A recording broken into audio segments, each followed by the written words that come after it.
অনেকে ভাবতেছেন ইরান যুদ্ধে রাশিয়া কি যুক্ত হবি? কি শুনলে খুশি হবেন? জানি জানি জানি, যদি কই যুক্ত হবি তাহলে খুশিতে নাইচা উঠবি অনেকেই। না, রাশিয়া যুক্ত হবি না, যুক্ত হয়েই আছে সেই 2007 সাল থেকে। আর এই যুদ্ধে ইরানরে রাশিয়া ইন্টেলিজেন্স দিতেছে, এই অভিযোগ করতেছে পশ্চিমারা। এখন আমার ক্ষুদ্র ভ্রাতা আর ভগিনীরা কবে, আরে দাদা ইন্টেলিজেন্স দিয়ে কি হবে, মিসাইল যদি দিলনি তাহলে এনা কাম হলেনি, এটা কন। আরে পাগলা, যুদ্ধে সবচেয়ে বেশি কাজে লাগে ইন্টেলিজেন্স। কই আছে সৈন্য, গোলা বারুদ, সক্ষমতা কেমন, কারা আক্রমণের জন্য প্রস্তুতি নিতেছে, কি দিয়ে আক্রমণ আসতে পারে, শত্রুর দুর্বলতা কোথায়, কোথায় আঘাত করলে সবচেয়ে বেশি ফল হবে, শত্রু আমাদের সম্পর্কে কি জানে, শত্রুর radio communication, radar, data link, electronic emission, এই সমস্ত রেকর্ড পাওয়া মানে সেটা মিসাইলের চাইতে বড় জিনিস। কে কার সাথে কথা কইতেছে, কোথা থেকে সিগন্যাল আসতেছে, কোন রাডার চালু আছে, কোন ফ্রিকোয়েন্সি ব্যবহার করতেছে, এই সমস্ত যুদ্ধকালীন ইন্টেলিজেন্স খুব জরুরি বিষয় যুদ্ধে জেতার জন্য। রাশিয়া ইরানকে সাহায্য করতেছে এই ইন্টেলিজেন্স দিয়া। এখন প্রশ্ন হইতেছে, কেন রাশিয়া সাহায্য করতেছে? এই ইতিহাস জানলে ট্রাম্পের ইরান আক্রমণের ঘটনা আপনার কাছে আর এক মন নেবে। আমি ইরানের ঘটনাকে নানা দিক দিয়ে ব্যাখ্যা করেছি, অনেকগুলো ভিডিও করছি কলে। আজকে আরেক দিক দিয়ে ব্যাখ্যা করবো। তাইলে আমাদেরকে ফিরে যাইতে হবে সেই 2007 সাল, যার কথা আমি কইছি। পুতিন যাবি তেহরানে। 1943 সালে স্ট্যালিন গেছিল, তারপর প্রথমবার কোন ক্রেমলিন প্রধানের তেহরান শহর। এটা মানে ঘটনাটা কত গুরুত্বপূর্ণ ভাবেন। ওই সফরে পুতিন ইরানের সর্বোচ্চ নেতা আয়াতুল্লাহ আলী খামেনির সাথে দেখা করছিলেন এবং কিছু গুরুত্বপূর্ণ ওনাদের কাছে সিদ্ধান্ত ছিল, সেটা আমি পরে আসব। এই দুই নেতার কিন্তু সেটাই ছিল প্রথম সাক্ষাৎ। পরে উনি আবার গেছেন 19 জুলাই 2022 তেহরানে। ইউক্রেন যুদ্ধের শুরুর পর এটা ছিল সাবেক সোভিয়েত অঞ্চলের বাইরে তার প্রথম সফর। তাহলে বুঝে দেখেন ইরান কতখানি গুরুত্বপূর্ণ রাশার জন্য। 2007 সালে যখন এই সফরটা হইতেছে, তখন রাশিয়ান ইন্টেলিজেন্স পুতিনকে কইল তেহরানে পেলে তাকে জয় বাংলা করে দেওয়া হবে, সমস্ত অ্যাসাসিন চলে গেছে, খুনিরা চলে গেছে, তার মোটর কেটে হামলা করা হবে, সুইসাইড বম্বিং করা হবে। ওদের নিউজেই বলছে, একদম এই সমস্ত রেকর্ড আছে। তার মানে তেহরানে পুতিনকে হত্যার একটা প্লট করা হয়েছে। সুইসাইড বোমা নিয়ে ঝাঁপে পড়বি নাকি? তো রাশিয়ান সিক্রেট সার্ভিস কনফার্ম করেছিল ওটা। মানে এটা হুদাই কোনো আজাইরা কথা না, আওয়াজ না। এই ঘটনা হইলে যে কোনো সাধারণ রাষ্ট্রনেতা সফর বাতিল করে দিত। পুতিন কি করলো? পুতিন করলো উল্টাটা। কারো মানা না শুই না পুতিন গেল ইরানে। পুতিন কেন গোয়ারের মতো গেছিল? ও কেন তেহরান যাওয়াই লাগবি? আর কেন তেহরানে পুতিনকে মাইরা ফেলার চেষ্টা করা হবে? কে মারতে চায়? আসেন এটা আমরা বুঝে দেখি, তাইলে ব্যাবাক আমাদের কাছে ফকফকা হয়ে যাবে। আজকের ইরান যুদ্ধ কেন সেটাও বোঝা যাবে। কারণ 2007 সালে পুতিন শুধু ইরানে যায়নি, উনি গেছিলেন একটা বার্তা নিয়ে। সেই বার্তাটাই আজকের এই সংঘাতের পিছনে একটা বড় কারণ। উনি কিছু এগ্রিমেন্ট করতে গেছিলেন, খুবই গুরুত্বপূর্ণ এগ্রিমেন্ট করতে গেছিলেন। তাহলে কাল লেজে উনি পাড়া দিছিলেন সেইটা আমরা আজকে দেখব। এবং যেই এগ্রিমেন্ট উনি করে আসছিলেন, ওই এগ্রিমেন্টের কারণেই, ওই বার্তার কারণেই ইরানকে ইসরায়েল আর আমেরিকা একসাথে মিলেও আজকে হারাইতে পারতেছে না। বার্তাটা কি ছিল? তা হইতেছে দুনিয়াকে দেখানো মস্কো ইরানের পাশে আছে। শুধু মুখের কথা না, সরাসরি মাঠে নেমে আসছে। আর কোন ষড়যন্ত্র বা ডর দেখালেও ক্রেমলিন পিছু উঠবে না। তো কারণ কি? কেন পাশে আছে? কই থেকে পিছু হটার কথা আসতেছে? দেখেন ওই রয়টারের শিরোনামে দেখেন বুশ কইতেছে ইরান যদি পারমাণবিক শক্তি পায় তাহলে তৃতীয় বিশ্বযুদ্ধ শুরু হবে। কে করবে? ওই তো করবে। মানে ট্রাম্প আজকে চিল্লাইতেছে যা বইলা, সেটা বুশ চিল্লাই গেছে সে 2007 সালে। এটা শুরু অনেক আগে থেকে, কিন্তু আসল খেলাটা শুধু পারমাণবিক বোমা না। কোথায়? এটা ছিল অনেক কয়টা ইস্যু নিয়ে, এটা জটিল ভূ রাজনৈতিক ইস্যু। পারমাণবিক বোমা, পারমাণবিক সক্ষমতা, কাস্পিয়ান সাগর, জ্বালানি রুট, ইউরোপের ভবিষ্যৎ এবং আমেরিকার একছত্র বিশ্বমরলি করার ক্ষমতা, এই সবগুলা রসুন মিলা একটা। পুতিন গেছিলেন একটা কনফারেন্সে। কি সেই কনফারেন্স? এটার নাম ছিল, কাগজের নাম ছিল সেকেন্ড কাস্পিয়ান সামিট।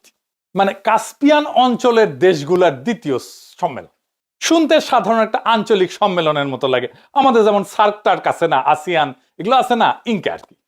কিন্তু এই সম্মেলনের ভেতর ছিল তিনটা বিশাল প্রশ্ন। কাস্পিয়ান অঞ্চল কার নিয়ন্ত্রণে থাকবে? এরিট্রিয়া পাশে একটু ম্যাপটা দেখাই দেন কাস্পিয়ান সি আর তার পাশে কোন কোন দেশ আছে। এইটা হইতেছে কাস্পিয়ান অঞ্চল। বাইরের শক্তি কি এই অঞ্চলকে সামরিক চাপের প্ল্যাটফর্ম বানাবে? আর 3 নাম্বার, জ্বালানি কার রুট দিয়ে ইউরোপে যাবে? মানে বুঝেছেন তো তিনটা মূল প্রশ্ন। বুশ তো দিতেছে চাপ, পারমাণবিক কর্মসূচি বন্ধ করতে হবে ইরানকে, আর তৃতীয় বিশ্বযুদ্ধ ঘটবে সেটাও কইছে। তার মানে সে আগ্রাসন চালাইতে পারে সেটা বলে দিছে। সেই সময় তেহরানে জিয়া পুতিন স্পষ্ট করে বলে এই অঞ্চলে শক্তি প্রয়োগের কথা ভাবাও উচিত না।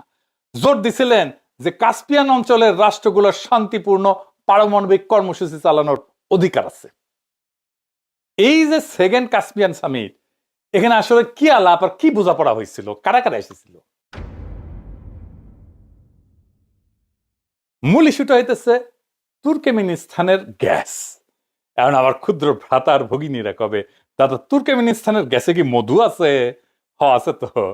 3টা কারণে তুর্কমেনিস্তানের গ্যাস সারা দুনিয়ার জন্য গুরুত্বপূর্ণ। কি কি কারণ?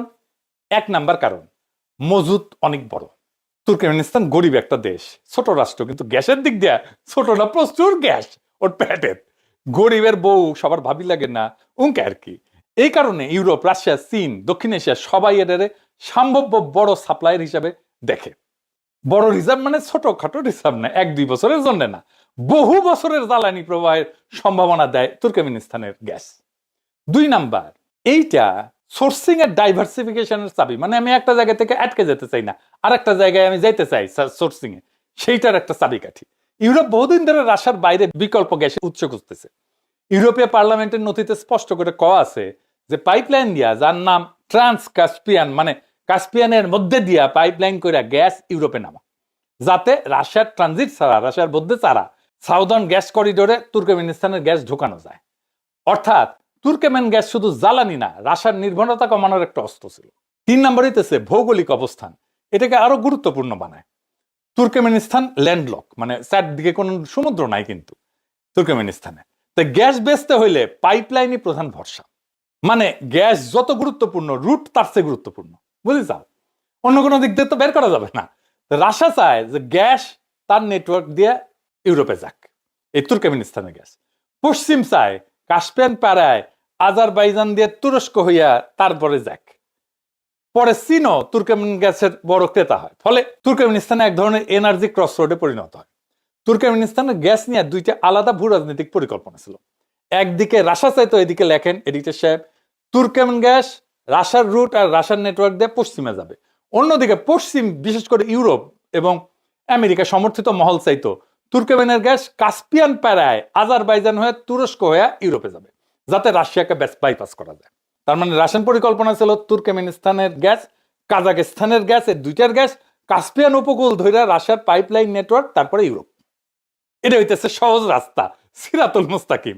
তাইলে গ্যাস ইউরোপে যাবে কিন্তু রাশিয়ার নিয়ন্ত্রণে থাকবে। রয়টার্স 2007 সালে লিখেছিল এই চুক্তি রাশিয়ার রিজনাল গ্যাস ব্রোকার হিসেবে তার আধিপত্য মজবুত করবে। আর পশ্চিম সমর্থিত বিকল্প পরিকল্পনা কি ছিল? তুর্কমেনিস্তানের গ্যাস কাস্পিয়ান সাগরের নিচ দিয়া আজারবাইজান, জর্জিয়া, তুরস্ক, তারপরে ইউরোপ হবে। এই ছিল ট্রান্স কাস্পিয়ান ধাঁচের পরিকল্পনা। এই পাইপলাইনটা নাবুক্কোর মতো নন রাশিয়ান রুটের সাথে যুক্ত হওয়ার কথা ছিল, ওই দিকার না। এই নাবুক্কোর সাথে আবার সিরিয়া যুক্ত আছে, ওইটা আবার পরে আমি একটা এপিসোড করছিলাম অনেক আগে। যাই হোক, আবার আগের আলাপে ফিরে আসি। এর উদ্দেশ্য ছিল যে ইউরোপের রুশ গ্যাস নির্ভরতা কমানো। আপনি ম্যাপ দেখলে দেখবেন তুর্কমেনিস্তানের গ্যাস রাশিয়ান প্রভাবিত অঞ্চলের মধ্যে দিয়ে যদি না যাইতে চায়, তাহলে ইরানের অংশের মধ্যে দিয়ে যাইতে হবে, পাইপলাইন বসাইতে হবে ইরান দিয়া, যদি রাশিয়াকে বাইপাস করতে চায়। তাই হয় ইরানকে চাপ দিয়ে রাজি করাইতে হবে, অথবা ইরানের রেজিম চেঞ্জ করতে হবে। এই যে রেজিম চেঞ্জ জপিচ্ছে না ট্রাম্প, তার পিছনে এটা একটা কারণ, ইরানকে তার ইচ্ছা মতো যেন চালাইতে পারে। বুঝেছেন তো? তুর্কমেনিস্তানের এই গ্যাস নিয়ে 2 পক্ষের 2 আলাদা রাস্তার পরিকল্পনা ছিল। রাশিয়া বলছিল গ্যাস বেচো, কিন্তু আমার পাইপলাইন দিয়ে বেচো। পশ্চিম বলছিল গ্যাস বেচো, কিন্তু রাশিয়াকে বাদ দিয়ে বেচো। তা এই সম্মেলনে কারা কারা ছিল? কাস্পিয়ান অঞ্চলের যে সমস্ত রাষ্ট্র, রাশিয়া ছিল, ইরান ছিল, আজারবাইজান ছিল, কাজাকিস্তান ছিল, তুর্কমেনিস্তান ছিল। এডিটর সাহেব পাশে ম্যাপের পাশে দেখান, আমি বলি আবার, দেখেন রাশিয়া ছিল, ইরান ছিল, আজারবাইজান ছিল, কাজাকিস্তান ছিল, তুর্কমেনিস্তান ছিল। তো তেহরান সম্মেলনে সিদ্ধান্ত নেওয়া হয় যে কাস্পিয়ান সাগরের তলদেশ দিয়ে পাইপলাইন বসাতে হইলে 5টা এই রাষ্ট্রের সম্মতি লাগবে, সবার। আর কি সিদ্ধান্ত নেওয়া হইল? সিদ্ধান্ত না হইলো যে কাস্পিয়ান অঞ্চলের কোন রাষ্ট্রের ভূখণ্ড যেন আর এক কাস্পিয়ান রাষ্ট্রের বিরুদ্ধে আগ্রাসনের কাজে ব্যবহৃত না হয়। তার মানে আজারবাইজানের মাটি রাশিয়ার বিরুদ্ধে ব্যবহার করা যাবে না, ইরানের মাটি আজারবাইজানের বিরুদ্ধে ব্যবহার করা যাবে না, কাজাখস্তানের মাটি রাশিয়ার বিরুদ্ধে ব্যবহার করা যাবে না, তুর্কমেনিস্তানের মাটি ইরানের বিরুদ্ধে ব্যবহার করা যাবে না, রাশিয়ার বিরুদ্ধে ব্যবহার করা যাবে না, আজারবাইজানের বিরুদ্ধে ব্যবহার করা যাবে না। এইরকম শুনতে কূটনৈতিক ভাষা, কিন্তু এর প্রকৃত অর্থ ইরানের বিরুদ্ধে আঞ্চলিক মাটি ব্যবহার করে হামলার রাস্তা বন্ধ করে দেওয়া। এখন ভাবেন ওই সময় আমেরিকা কি করছিল? ওয়াশিংটন ইরানের পারমাণবিক ইস্যুতে চাপ দিতেছিল, আর ইরানের বিরুদ্ধে সামরিক আগ্রাসনের কথা তো কইতেই ছিল, বলতেছিল তৃতীয় বিশ্বযুদ্ধ বাঁধবে। এই অবস্থায় পুতিন তেহরানে যে প্রকাশ্যে কইলেন ইরানের বিরুদ্ধে হামলা ভয়াবহ হবে। অর্থাৎ পুতিন শুধু ইরানের পাশে দাঁড়ালেন না, তিনি আমেরিকাকে প্রকাশ্যে বললেন খুব খেয়াল মামু, খুব খেয়াল, সামনে মুরগি পিছে শিয়াল। তাই এই সফর ছিল পাওয়ার প্রজেকশন, গোলাগুলি ছাড়াই, মিসাইল ছাড়াই, শুধু উপস্থিতি দিয়ে এটা যুদ্ধে জিতে যাওয়া। পুতিন তেহরানে গিয়ে এটা নিশ্চিত করছিল মধ্যপ্রাচ্যের প্রশ্নে কাস্পিয়ান নিয়ে মস্কোকে পাশ কাটায় সিদ্ধান্ত হবে না, হিসাব বরাবর। ইরানকে একা কইরা চেপে না ধরার পশ্চিমা কৌশলও আর সহজে বাস্তবায়ন করা যাবে না, হিসাব বরাবর। এইটাই পশ্চিমারা করতে দিতে চায় নাই পুতিনকে। সেই জন্যই পুতিনের উপরে হামলার সিদ্ধান্ত হয়েছিল, পরিকল্পনা হয়েছিল। বুঝছি যাও, জানতেন এটা? সেই জন্য এই সম্মেলনের পর লেখা হয়, ইংরেজি যেহেতু কইছে তাহলে ঠিকই কইছে, তাই না?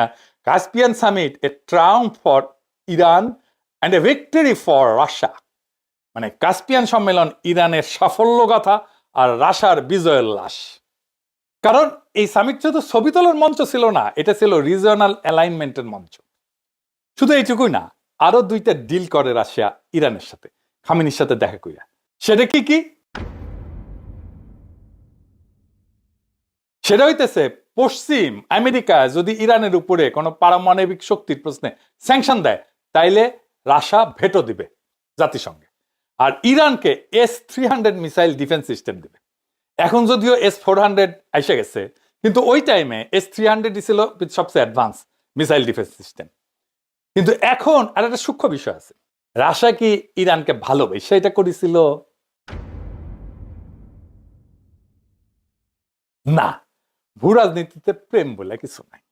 রাশিয়া ইরানকে বাঁচাইতে যায়নি, রাশিয়া গেছে নিজের জায়গা বাঁচাইতে, নিজের লিভারেজ বাড়াইতে, আমেরিকাকে আটকে দিতে, ইউরোপকে মেসেজ দিতে, আর কাস্পিয়ানকে নিজের স্ট্র্যাটেজিক উঠান হিসাবে, এটার অংশ হিসাবে ধরে রাখতে।